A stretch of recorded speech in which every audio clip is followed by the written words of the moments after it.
یہ قرآن ایک بابرکت کتاب ہے جسے ہم نے آپ صلی اللہ علیہ وسلم پر نازل کیا تاکہ لوگ اس پہ غور اور فکر کریں اور تاکہ اہل فہم اس سے نصیحت حاصل کریں۔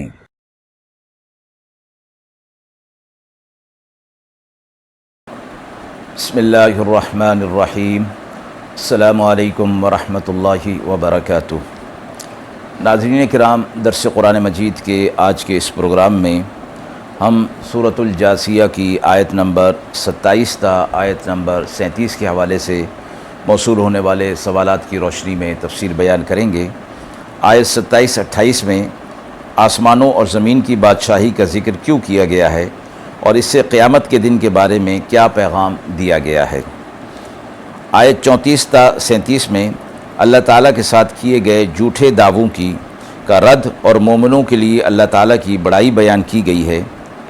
ان آیت میں اللہ تعالیٰ نے اپنی حمد اور عظمت کو کس طرح بیان کیا ہے اور مومنوں کے لیے اس میں کیا سبق ہے۔ اعوذ باللہ من الشیطان الرجیم، بسم اللہ الرحمن الرحیم۔ وَلِلَّهِ مُلْكُ السَّمَاوَاتِ وَالْأَرْضِ وَيَوْمَ تَقُومُ السَّاعَةُ يَوْمَئِذٍ يَخْسَرُ الْمُبْطِلُونَ وَتَرَى كُلَّ أُمَّةٍ جَاثِيَةً كُلُّ أُمَّةٍ تُدْعَى إِلَى كِتَابِهَا الْيَوْمَ تُجْزَوْنَ مَا كُنتُمْ تَعْمَلُونَ هذا كتابنا ينطق عليكم بالحق إنا كنا نستنسخ ما كنتم تعملون فأما الذين آمنوا وعملوا الصالحات فيدخلهم ربهم في رحمته ذلك هو الفوز المبين وَأَمَّا الَّذِينَ كَفَرُوا أَفَلَمْ تَكُنْ آيَاتِي تُتْلَى عَلَيْكُمْ فَاسْتَكْبَرْتُمْ وَكُنْتُمْ قَوْمًا مُجْرِمِينَ وَإِذَا قِيلَ إِنَّ وَعْدَ اللَّهِ حَقٌّ وَالسَّاعَةُ لَا رَيْبَ فِيهَا قُلْتُمْ مَا نَدْرِي مَا السَّاعَةُ إِن نَّظُنُّ إِلَّا ظَنًّا وَمَا نَحْنُ بِمُسْتَيْقِنِينَ وَبَدَا لَهُمْ سَيِّئَاتُ مَا عَمِلُوا وَحَاقَ بِهِم مَّا كَانُوا بِهِ يَسْتَهْزِئُونَ وَقِيلَ الْيَوْمَ نَنسَاكُمْ كَمَا نَسِيتُمْ لِقَاءَ يَوْمِكُمْ هَذَا وَمَأْوَاكُمُ النَّارُ وَمَا لَكُمْ مِنْ نَاصِرِينَ ذَلِكُمْ بِأَنَّكُمُ اتَّخَذْتُمْ آيَاتِ اللَّهِ هُزُوًا وَغَرَّتْكُمُ الْحَيَاةُ الدُّنْيَا فَالْيَوْمَ لَا يُخْرَجُونَ مِنْهَا وَلَا هُمْ يُسْتَعْتَبُونَ فَلِلَّهِ الْحَمْدُ رَبِّ السَّمَاوَاتِ وَرَبِّ الْأَرْضِ رَبِّ الْعَالَمِينَ وَلَهُ الْكِبْرِيَاءُ فِي السَّمَاوَاتِ وَالْأَرْضِ وَهُوَ الْعَزِيزُ الْحَكِيمُ۔ آیات مبارکہ کا ترجمہ ملاحظہ فرمائیں۔ اور اللہ ہی کی حکومت ہے آسمانوں میں اور زمین میں، اور جس دن قیامت قائم ہوگی اس دن خسارے میں ہوں گے جھوٹے لوگ، اور آپ دیکھیں گے ہر فرقہ کو کہ بیٹھے ہیں گھٹنوں کے بل، ہر فرقہ کو بلایا جائے گا اپنے اپنے رجسٹر کے پاس، آج بدلہ پاؤ گے جیسا تم کرتے تھے۔ یہ ہمارا رجسٹر ہے، بولتا ہے تمہارے کام حق کے ساتھ،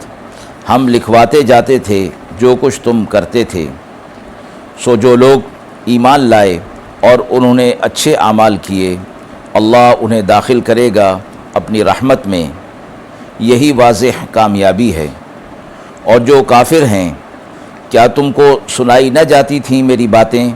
پھر تم نے غرور کیا اور ہو گئے تم لوگ گناہگار۔ اور جب کہیے کہ وعدہ اللہ کا حق ہے اور قیامت میں کچھ شبہ نہیں، تم کہتے تھے ہم نہیں سمجھتے کیا ہے قیامت، ہم کو آتا تو ہے ایک خیال سا اور ہم کو یقین نہیں ہوتا۔ اور کھل جائیں گی ان پر برائیاں ان کاموں کی جو انہوں نے کیے تھے، اور انہیں گھیر لیا اس چیز نے جس پر وہ مذاق کیا کرتے تھے۔ اور حکم ہوگا آج ہم تم کو بھلا دیں گے جیسے تم نے بھلا دیا تھا اپنے اس دن کی ملاقات کو، اور تمہارا گھر دوزخ ہے اور تمہارا کوئی مددگار نہیں۔ یہ تم پر اس لیے کہ تم نے پکڑا اللہ کی باتوں کو مذاق کے طور پر اور دنیا کی زندگی پر بہکے رہے، سو آج نہ ان کو نکالنا منظور ہے وہاں سے اور نہ ان سے توبہ مطلوب ہے۔ سو اللہ ہی کے لیے ہے ساری خوبی، جو رب ہے آسمانوں کا اور زمین کا اور سارے عالم کا، اور اسی کے لیے بڑائی ہے آسمانوں میں اور زمین میں، اور وہی زبردست ہے، حکمت والا ہے۔ آیت 27 اور 28 میں آسمانوں اور زمین کی بادشاہی کا ذکر کیوں کیا گیا ہے اور اس سے قیامت کے دن کے بارے میں کیا پیغام دیا گیا؟ فرمایا گیا اللہ کی حکومت ہے آسمان میں بھی اور زمین میں بھی، اور اللہ قیامت کے دن کو جب چاہے گا قائم کر دے گا، اور اس کے قائم ہونے میں کوئی شک اور شبہ کی بات نہیں ہے۔ اور جب وہ دن قائم ہو جائے گا تو جھوٹے اور مجرمین جو ہیں اس دن وہ خسارے کے اندر ہوں گے۔ آیت کے اگلے حصے میں فرمایا گیا کہ یہ وہ لوگ مجرمین ایسے بیٹھے ہوں گے زمین پر کہ انہوں نے گھٹنے ٹیکے ہوئے ہوں گے۔ اس طرح کی نشست اور بیٹھنا خوف کی وجہ سے ہوتا ہے، اور یہ خوف کی صورت تمام اہل محشر میں مومن اور کافر سب کو پیش آئے گی ابتدا میں، اور بعض دوسری روایات کے مطابق محشر کے خوف سے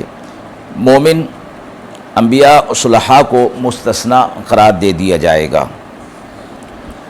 فرمایا ہر آدمی کا نامہ اعمال اس تک پہنچا دیا جائے گا، اور اس سے کہا جائے گا کہ آج تم اپنے نامہ اعمال کو خود ہی پڑھ لو اور خود ہی حساب لگا لو کہ تمہیں تمہارے اعمال کا کیا بدلہ ملنا چاہیے۔ اور اس اعمال نامہ کی طرف بلانے کا مطلب ان کو حساب کی طرف بلانا ہوگا۔ آیت 34 تا 37 میں اللہ تعالیٰ کے ساتھ کیے گئے جھوٹے دعووں کا رد اور مومنوں کے لیے اللہ تعالیٰ کی بڑائی بیان کی گئی ہے۔ ان آیات میں اللہ تعالیٰ نے اپنی حمد اور عظمت کو کس طرح بیان کیا ہے اور مومنین کے لیے اس میں کیا سبق ہے۔ فرمایا گیا کہ جب ان سے قیامت کے بارے میں اللہ کے وعدے کے بارے میں کہا جاتا، دوبارہ زندہ کر کے جزا اور سزا کے بارے میں کہ جس میں کوئی شک نہیں، تو یہ بے پرواہی سے کہا کرتے تھے کہ قیامت کیا ہوتی ہے اور دوبارہ زندہ ہونا کیا ہوتا ہے، یہ تو ایک محض خیال سا ہے اور گمان سا ہے، اور ہمیں اس کا یقین نہیں ہوتا۔ اور اس وقت جب ان پر برے اعمال ظاہر کر دیے جائیں گے، اور قیامت کے جس کے بارے میں اور دوبارہ زندہ ہونے پر وہ مذاق کیا کرتے تھے، ان کے اعمال برے اعمال ان کو گھیر لیں گے، تو ان سے کہا جائے گا آج کے دن تمہیں بھلا دیا جائے گا، یعنی عذاب کے اندر مبتلا کر کے پھر تمہاری خبر بھی نہیں لی جائے گی۔ اور بھلا دینے کا دوسرا معنی فرمایا گیا کہ رحمت سے دور کر دیے جائیں گے،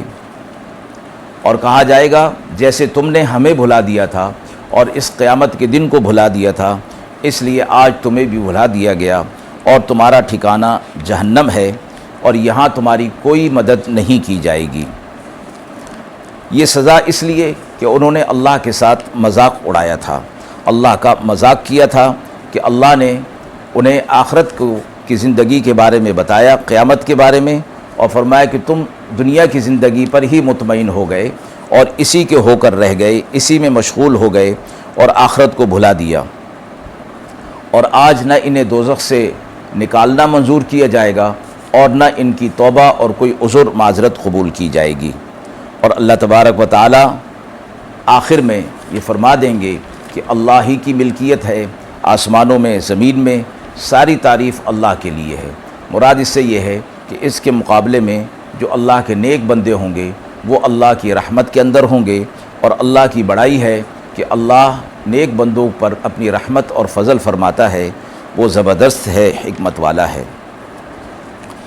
ناظرین کرام، ہم امید کرتے ہیں کہ موصول شدہ سوالات کی روشنی میں جو تفسیر پیش کی گئی وہ قابل اطمینان ہوگی۔ اس حوالے سے آپ کے بھی کوئی سوالات ہوں تو ضرور کمنٹ باکس میں دیجیے، انشاءاللہ ان کے جوابات دینے کی پوری کوشش کی جائے گی۔ وآخر دعوانا ان الحمد للہ رب العالمین۔